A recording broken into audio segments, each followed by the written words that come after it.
Hello, gorgeous. My name is Gia. I'm the founder of Dixon Etiquette, and here's how to leave a memorable first impression. First impressions are really important because people make them in half a second. They look at you and they immediately, instinctively have a reference and frame of mind of what to think about you before even speaking to you. So it's really important to give a stalwart first impression, leave no sign for weakness, and sometimes people don't have a reference of who you are, who you will be as an individual. So you need to set that standard by being the best version of yourself.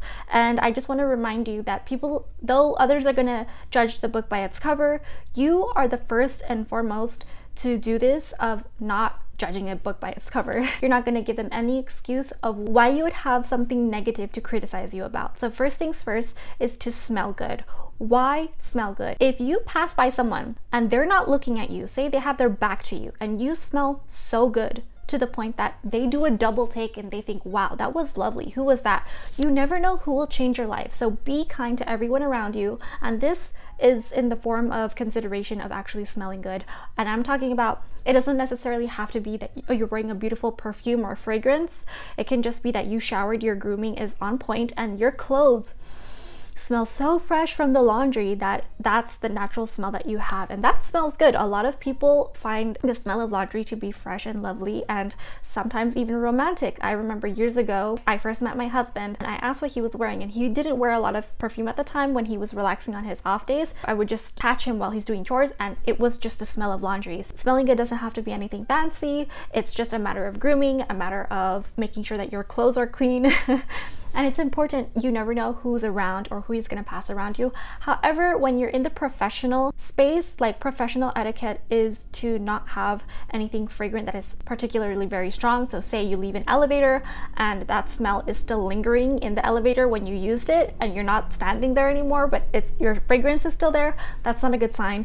And you also don't know if people are allergic to certain chemicals, and you also don't know if people just have an aversion to the scent. Memory is very much tied to scent, so you don't know if all of a sudden oranges, they smell the citrus in your cologne and then all of a sudden they have a bad memory associated with that, so then they never like you and then they treat you badly. You never know what could go through someone's mind, so just be courteous of that at work. In a social setting, it's perfectly okay to wear fragrance. Have a good balance of it and not wear too much. Next is to look good, and I mean make sure that your clothes are not creased. Make sure if you have a cat or a dog or whatever fuzzy little friend that you lint your clothing so that there is no extra hairs, or if you hugged someone who happens to have light hair and then you have like a dark top and all of a sudden you see a strand of their light hair, make sure that you're steamed because you show that you respect yourself, you respect the person whom you are with. Prioritize them by showing, I dressed up for this occasion because I want to focus on you, I want to prioritize you and show you that I came here to look good because I really do respect you. It truly is a sign of respect to look good for someone, representing yourself the best you can when you have your hair done. You have some hair oil, some dry oil, some serum, some leave-in conditioner. Exfoliate, you can do that once, twice a week. I think that's really important to iterate because for women, we wear makeup, we wear skincare, we have a lot going on, and we have to get rid of all the dirt from the day and the pollution in order to look a little bit extra step of healthy and brighter. A lot of men do this too. For those of you who do exfoliate, good job.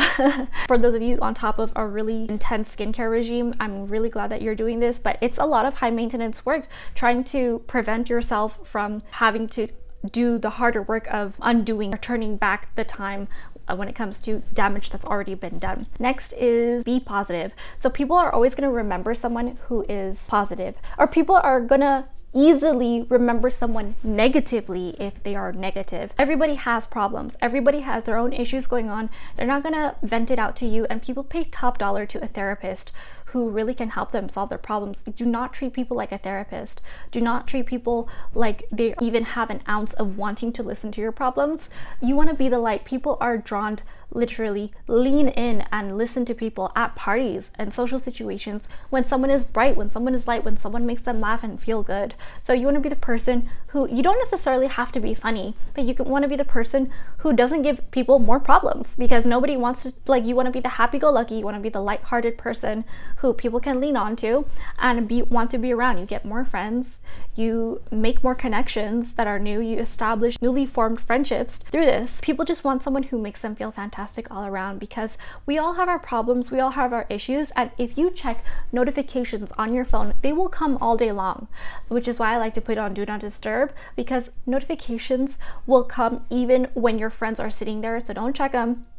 Your friends are the priority right now. Even if they're not necessarily being the most positive themselves, turn it into something positive and tell them, change the subject, or tell them everything is going to be fine. People love that person who's going to be calm, cool, and collected and can handle any situation because they're thinking positively. So your thoughts form your words, form your actions, and if you think positively, you will do positively.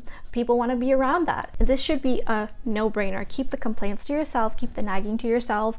I know it can be hard sometimes. I have a lot of things on my mind all the time. These things may be simple, but they are not always easy. So I want you to remember to stay consistent, be active with everything I'm telling you here. These are 3 easy things to remember. Smell good, look good, and be positive, so that you can leave a captivating, memorable first impression with anybody that you meet and make those connections, whether they be friends, longtime partners, or even networking for work. Be sure to check out dixonetiquette.com, and I'll see you later.